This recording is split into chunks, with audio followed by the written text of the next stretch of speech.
TikTok করার কারণে গোরস্থানে লাশ দাফন করতে দেয়নি এলাকাবাসী। এই ব্যাপারে ইসলাম কি বলে? আসলে ভাই, আমরা একজন মানুষের সঙ্গে মৃত্যু পরবর্তী আচরণ কি সেটা আমরা অনেকেই জানি না। একজন মানুষ মারা যাওয়ার পরে প্রথম আচরণ হওয়া দরকার তার খবরটা শুনে এই কথা বলা, ইন্না লিল্লাহি ওয়া ইন্না ইলাইহি রাজিউন।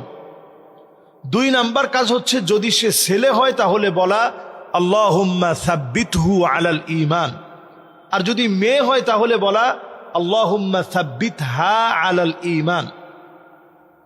3 নাম্বার কাজ হচ্ছে তার যদি কোনো ঋণ থাকে সেটা পরিশোধ করার দ্রুত ব্যবস্থা নেওয়া। 4 নাম্বার কাজ হচ্ছে তার দাফন কাফন, তার জানাজার নামাজ পরবর্তী সময় তাকে কবরস্থ করা পর্যন্ত তার পিছনে পিছনে যাওয়া।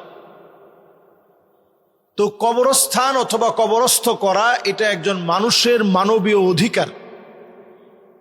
মানুষ হিসাবে মানুষের অধিকার হচ্ছে আপনি তাকে দাফন কাফন করবেন, তাকে কবরস্থ করবেন, এটা তার প্রাপ্য একটা অধিকার। এই অধিকার আপনি নষ্ট করতে পারবেন না, যদিও সে অনেক বদকার, যদিও সে অনেক খারাপ, অনেক অন্যায়কারী, অনেক বড় সন্ত্রাসী, অনেক বড় টিকটকার, অনেক বড় দুশ্চরিত্র, অনেক বড় লম্পট, প্রস্টিটিউট, যাই হোক না কেন, আপনি ওই কবরস্থানে যদি তাকে কবরস্থ করতে না দেন তার অধিকার আপনি নষ্ট করলেন।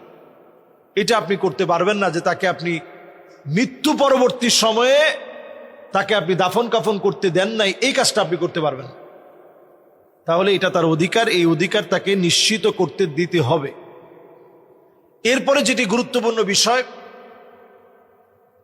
অন্তত জীবদ্দশায় যেন এলাকাবাসী মিলে এমন পদক্ষেপ যাতে নেওয়া যায় সে যেন টিকটক সহ তার চরিত্র যেন ধরে রাখতে পারে। পঞ্চায়েত করে, পঞ্চায়েতের মাধ্যমে যারা মুরব্বীরা আছে তারা জীবদ্দশায় আপনারা এই সিদ্ধান্ত নিতেন যাতে করে সে ভালো মানুষ হতে পারে। আমরা জীবদ্দশায় তেমন কিছুই করলাম না, এবার একটা মৃত লাশের সঙ্গে আমি আমার ক্ষমতা দেখালাম। এই কাজটা যেন আমরা না করি।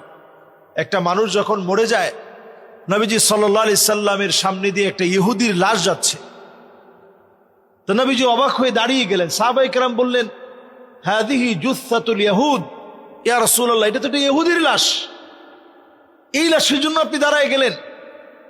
নবীজি বললেন যে ইহুদির লাশ হলেও সে বনি আদম, ওয়া কাররামনা বানি আদম, আল্লাহ তাআলা বনি আদমকে বড় সম্মানিত করেছে। বনি আদমকে আপনি অপমানিত, লাঞ্ছিত করতে পারবেন না।